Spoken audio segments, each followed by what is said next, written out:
Before starting tonight's speech, I would like to preface that there are a lot of children in the US and globally that undergo and experience trauma, and not just the group that I will be discussing tonight.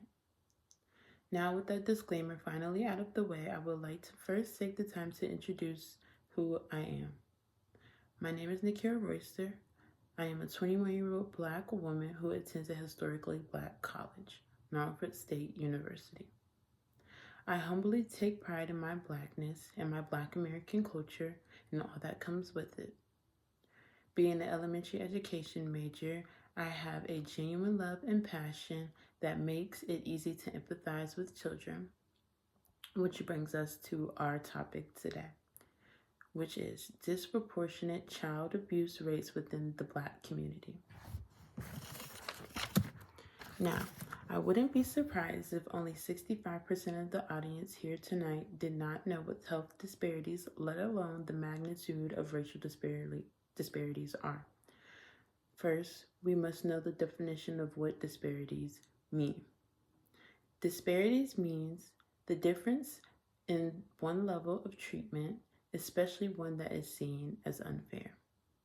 Nationally and even globally, there are clear differences in the influx in child abuse rates between white and Black children. With that knowledge in mind, in the US, child poverty rates have increased by 2.9% between the year 2015 to 2019, with Black children consistency of 33.2%, while white children make up only 11.3%. For those who are wondering why there are major increases on child poverty and abuse rates, it is safe to say that Black children are more likely to be subsidized and removed from not only their homes, but taken away from their families and thrown into the foster care system. Children who typically grow up in the foster care system have proven to suffer from homelessness, mental illness, and post-traumatic stress disorder, better known as PTSD. All of these factors contribute to why the foster care system has a negative influence on Black children, which should be more of a reason for all of us to have this discussion tonight. It is unfortunately statistically shown that Black families are more likely to be investigated more than their white neighbors and peers. Reading the examination of racial bias written by the University of Minnesota, it was said that African American minorities make up the country's population with the most share of Black children. With the increase of the population with little to no access to the resources the Black community may benefit from, African Americans have been taught to shove their abuse, traumas, and pain underneath the rug due to the systemic racial agenda being pushed. African American children stated in the Minnesota examination were 7.4% times more likely to be reported.